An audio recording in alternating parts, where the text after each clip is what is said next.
আমাদের বাঙালিদের শীত মানেই পিঠে, পিঠের মরশুম। অঘ্রাণ পৌষ মাস, পিঠে না খেলে হবেই না। দেখো এখানে আমি পিঠে বানাতে বসে গেছি। আমি আর আমার বোন আর আমার হাজব্যান্ড মিলে পিঠে বানাতে বসে গেছি। আমার না পুর পিঠে খেতে ভীষণ ভালো লাগে।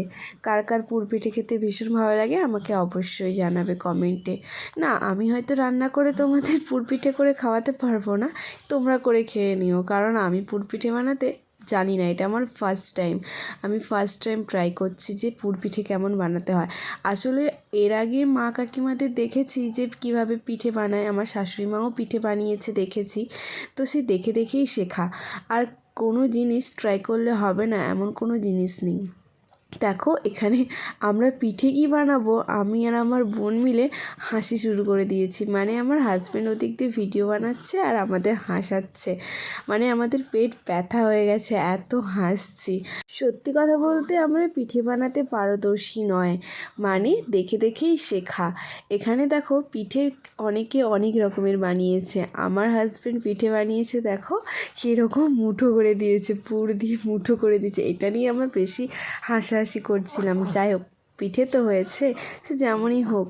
আর আমার বোন করেছে সাপের মতো ডিজাইন, আমি করেছি একদম লেজুর বানিয়ে দিয়েছি।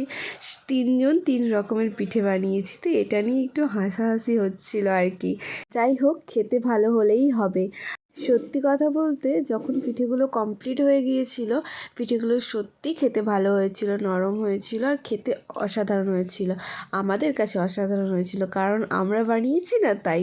কারণ না সত্যি অনেকেই খেয়ে বলেছিল, মানে আমার বোন, তারপরে আমার মাও খেয়ে বলেছিল যে পিঠেগুলো সত্যিই ভালো হয়েছে। আর এখানে দেখো পিঠে আমাদের প্রায় অনেকগুলো বানানো হয়ে গেছে। আর ওপাশে দেখো ওইগুলো কি বানাতে হয় না, কি বলে এগুলো নাম, তোমরা হয়তো ভালো করে জানবে, তাই এগুলো নিয়েও একটু মজা হচ্ছিল। তো অলরেডি এখানে পিঠেগুলো বানানো হয়ে গিয়েছে, এবার এগুলো হচ্ছে সিদ্ধ করতে দেওয়া হবে।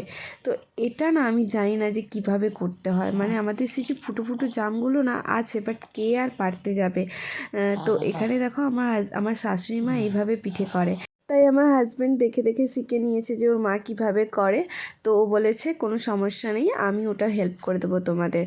এই দেখো কত সুন্দর গামছা ঢাকা দিয়ে তারপর ওটাকে কত সুন্দরভাবে বেঁধে দিয়ে তারপর হাঁড়িতে জল ফুটতে দেওয়া হয়ে গেছে। এরপর ওটাকে লউটে দেওয়া হবে, মানে উল্টে দেওয়া হবে।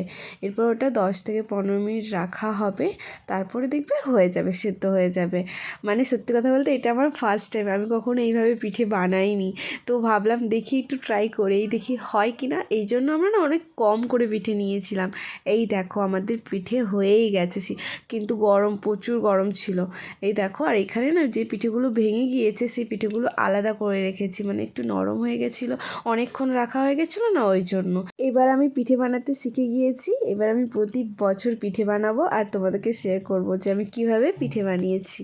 এবার আমার বোন যাবে বাড়ি, কারণ আমার বোনকে আটকে রেখেছিলাম এই পিঠে বানাবো বলে, কারণ মা তো পাঠিয়েছে। এবার মাকে আমি পিঠে বানিয়ে খাওয়াবো, দেখি আমার মা কি বলে, যে আমার মেয়ে পিঠে বানাতে শিখে গেছে। তাই আমি বোনকে বলছি যে দাঁড়া, তুই পিঠে নিয়ে যাবি। তোর ব্যাগ দেখো, গল্প গল্প এই তো আবার পিঠা খেয়েছি, আবার নিয়ে নিয়েছি।